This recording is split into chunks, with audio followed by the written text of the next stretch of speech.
Hello, I'm Brad Burrow. And I'm David Jackson. And this is the Digital Disruptors podcast.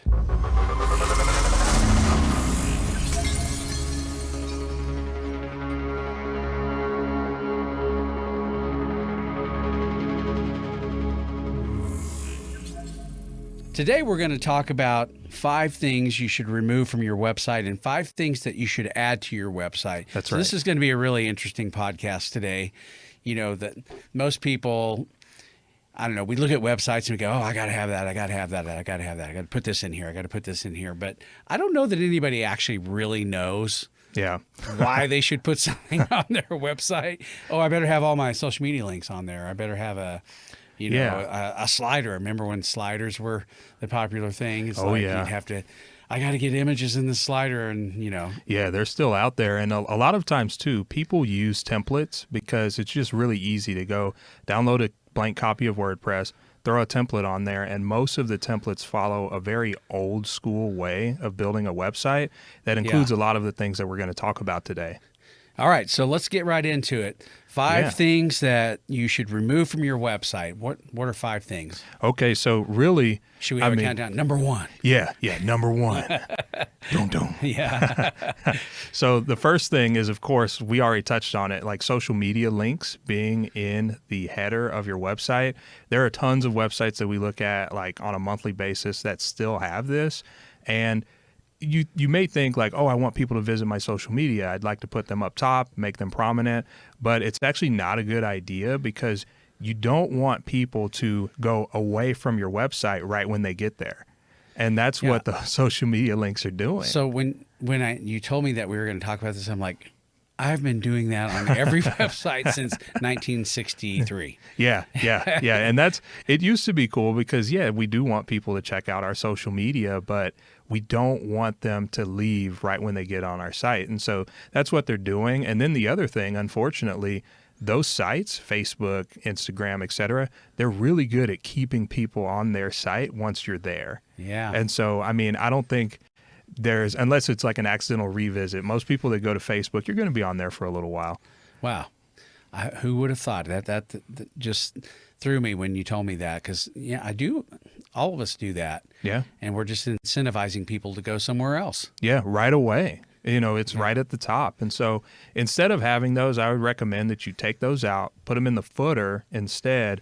But what you would replace that with is just put some information up there about your reviews. You can put, over, 1,000 verified Google reviews, 5 stars. You can also put a click-to-call phone number in the header.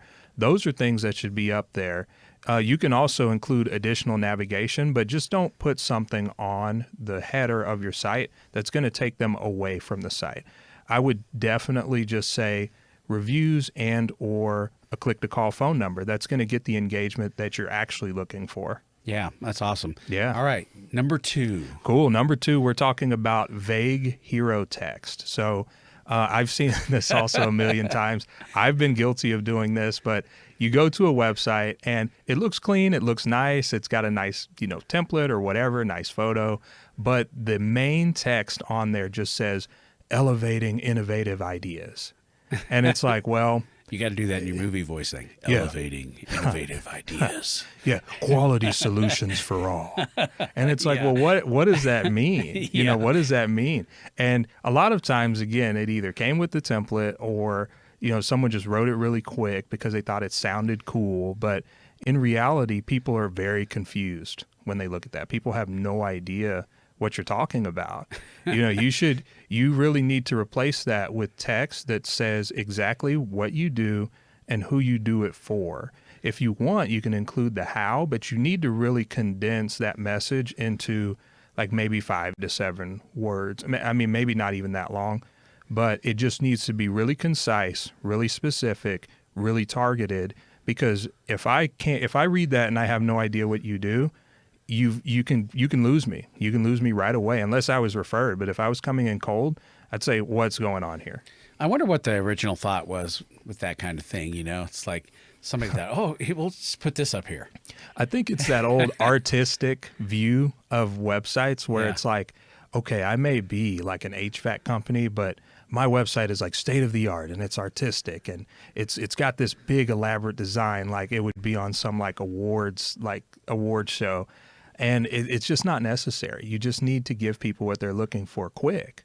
So instead, like I was mentioning, just replace it with exactly what you do and who you do it for in as little words as possible. Yeah. Seems like marketing 101 to me, but apparently not so much, huh? Yeah, it's those templates, man. Oh yeah, that's probably true. Yeah. All right, so number three thing. So wait, should we have a sound effect? Oh, I should hit the sound effect. Oh yeah. Well, I guess I can reach out. I don't know what they are, so I'm not going to touch them yet. But yeah, number 3. Don't. Yeah. So number 3 are PDF files. And so, I mean, it's just so annoying to be on your phone and you're navigating and you're looking for the menu for something like you'd like to look at a restaurant's menu and it's a PDF. And navigating a PDF on your phone is so inconvenient. Yeah. But what a lot of business owners may not understand that are still using PDFs is the vast majority of your visitors coming to your website are going to do it from their phone. If you look at any Google Analytics account from the last 8 years and you look at the breakdown, the majority of visitors are going to be coming from a mobile phone. Yeah. And navigating through a PDF on a mobile phone is so inconvenient. You have to download the PDF and, now it's taking up storage on your phone. You have to go and view it. And then when you want to go see it again, most people don't even know how to access their documents on their phone. Where is it? Yeah, it just vanishes. Yeah. So instead, you really need to replace that with the actual content from the PDF just built out onto a page. And that's important for so many reasons. Like, you're going to have an SEO benefit from doing that. Oh, yeah. You're going to be able to have an extra page with good content on there. You can put images on there, and it's going to be responsive for mobile, and people will always be able to get back. So just replace those PDFs. Those are so old school. They don't need to be on the websites anymore. Do you think that was something that was more kind of relevant when we weren't so mobile focused? I mean, more desktop kind of focused, that worked well then? I think so. I think so. Like it's always been, it was just easy because you hired someone and they built this whole thing out in PDF, and PDF's convenient because I can print this and it would look the same, or I can just upload that file. So, we have all of this material, just put it on the website. But the experience is vastly different for people, holding a piece of paper versus them trying to read that same thing on the phone. So just to provide a better experience, ditch the PDFs. Yeah. That's only going to become more relevant, as we someday probably only on our phones. And, yeah, exactly. At some point. It's coming. Okay. The last thing, number 5. We're missing one. Are we? Yeah, we've got a couple more. One of them would be stock images. Oh yeah. Yeah. Okay. So that's another thing. Like, there's a ton of websites that are still using stock photography. And by stock, I just mean you went on a popular site like a Pixabay, you found a picture of a bunch of corporate guys all pointing at something or shaking hands or, looking at charts, but none of those people work at your company. Those are all paid models and actors, and people can tell. People look at those photos and they can tell, oh, that's not them. And there's kind of a subconscious, like, they may not care and they're just throwing up stock photos. And I can't make a connection with their company as well as if I saw a picture of their actual team. Yeah. And so a lot of people use stock photos. I mean, the libraries out there now are so extensive. Yeah. A lot of different things, and maybe they don't want to spend the money or to have somebody come and actually shoot and good photos. It's true, and I don't think that stock photos are totally useless. Like, there's certainly a place for them. But using them in totality on your website, I don't think that's ever a good idea. People that are coming there, especially the people that you want to do business with you, they need to trust you. They need to know you're authentic. They need to know that you're real. And one of the, I'd say, second best way to convey that to them is by using real photography, real pictures of your team, real pictures of your building. And so replace those stock photos with something that's real. People don't even think about the impact of that. But you're right. I mean, I've looked at websites, and you can tell, and even templates too. Yeah. You can tell templated websites pretty easy now. Yeah. And they look pretty good. Yeah, they do. They look great. You know, most of them, you're like, wow, that's pretty cool. But Yeah. you can tell pretty fast that they're not legit, Yeah. or somebody just threw something up. Yeah, like they'll load up the entire template with photos and all, and then they'll just replace the text. And Yeah. it's funny because I'll still see sites every now and then, not as much as I used to, but I would think, okay, I've used that template. I know that photo goes here. I know it goes here, and nothing changed. Nothing changed. So except for the text. But again, that's a lazy approach, but it's just not going to take you very far. Yeah. So Random question, you know, I'm thinking of AI. You know, there's going to be some point probably when AI is going to be able to tell your website has assets like that. Is that something too? I mean, Google may dock you for doing things like that. yeah, it could be a possibility. Just they can see that, okay, this same photo was used over on this site over here and this site over here, and they could dock you for that. I know that you're already getting docked just from, you know, the average user coming in and just looking and saying like, what is this? You know, what's going on? Yeah. That's not your product. That's not a house you built. Like it just doesn't really pass the smell test anymore. People are getting smarter. Consumers Yeah. are getting smarter. Yeah. All right. So now we can go to number 5. Yeah. Right? Okay. Tell me what number 5 is. Sound effect. Yeah. Number 5. So number 5 is probably one of the most important things, and that's just replacing that slideshow that a lot of companies still have at the top of their website. So you get there, and it's like they're trying to say like 5 or 6 different things. So they'll have a slideshow that's showing one image with one message, and then it goes for like 5 seconds, and then you have a totally different image, totally different message, but that person has already scrolled away or left the website. No one's really going to sit up there and look at a static image and a static message for, you know, for like 40 seconds or however many slides you have up. And you're trying to say too many things. So it's very old school. I think slideshows have been around since like the late 90s, early 2000s. Yeah. I think they should be replaced totally. And instead, they should be replaced with a video. And a video is by far the best way to give someone a very strong introduction to who you are, what you do, what your values are. You know, just really build that trust and authenticity in a shorter amount of time. If you put a 20-second video, maybe 20 to 30-second looping video in place of a slideshow, it's going to do so much more than that slideshow ever could, and it's going to do it consistently. We don't have to wait for someone to like wait for the 5th slide or see if what comes up is what they want. They're going to be engaged by that video. They're probably going to watch the whole thing, and it's going to give them a really clear understanding of what what your company is about. Yeah. I think that there's a statistic out there that 1 second of video is like 100,000 words or something like that. Maybe it's a million words. Yeah. But it's amazing. Like our minds, the way we're kind of programmed to see video, we can learn a lot more even than from a still image. Yeah, it's true. And that's also really interesting because I agree 100%. I mean, it's just so engaging. And having a video up there in the hero, like that main section of your website, that's not the only place where you should have it. I mean, that video up there is more than likely going to have no sound. It's just going to loop and just give people a warm welcome into your website. But you should also have a video down below.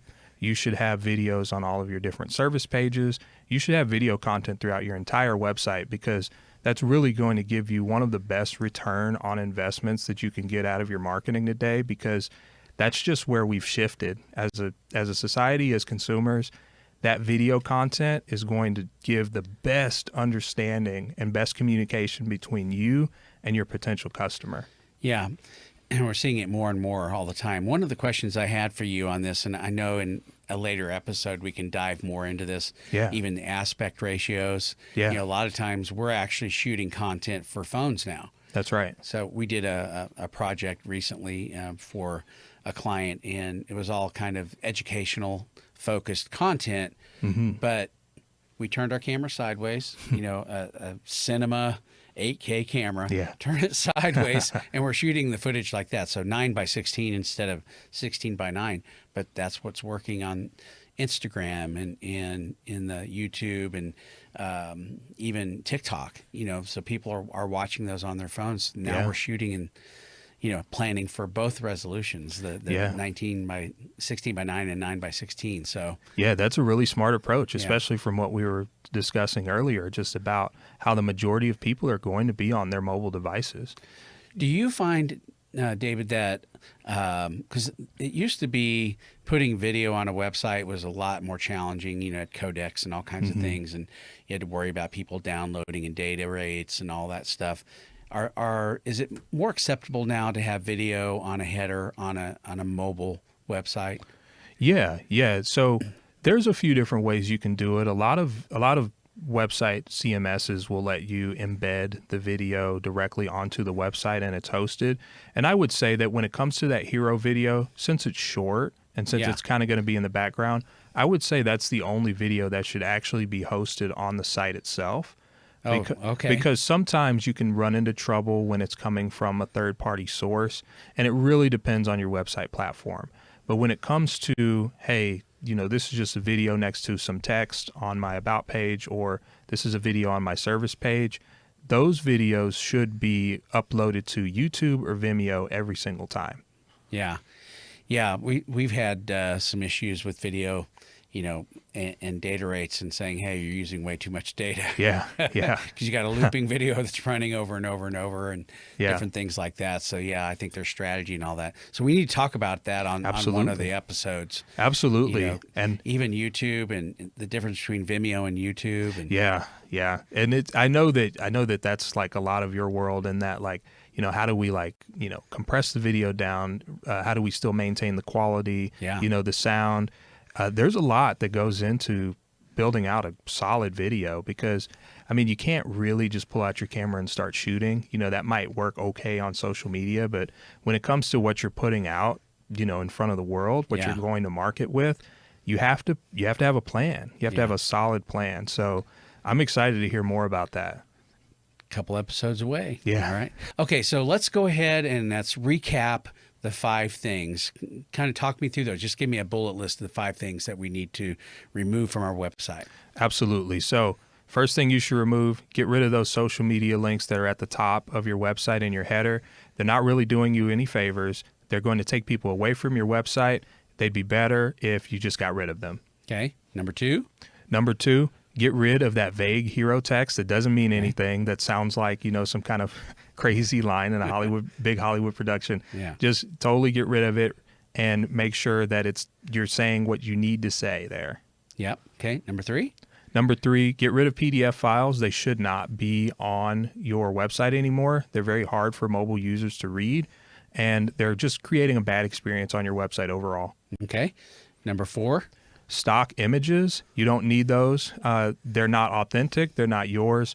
Those aren't your people. Those aren't your projects. I know that they can get you by for a short period of time, but you're really going to build authenticity and trust by having your actual people, your actual building, and your actual services portrayed visually on your website. Yeah, great. And number 5, get rid of that slideshow. It's so old. It's so antiquated. No one's going to stick around and look at all of your slides. Just totally remove it, replace it with a video. Okay, awesome. So that's going to wrap up this episode. In the next episode, we want to talk about what makes good website video. That's going to be awesome, and I'll be able to talk about that a little bit. So join us next time on Digital Disruptors. Be sure to like us, to subscribe to us, share it with your friends. You can watch it at dinner with the family, whatever you want to do. We'd love to have you be a part of our team. Look forward to talking next time. Take care, everyone. Thank you.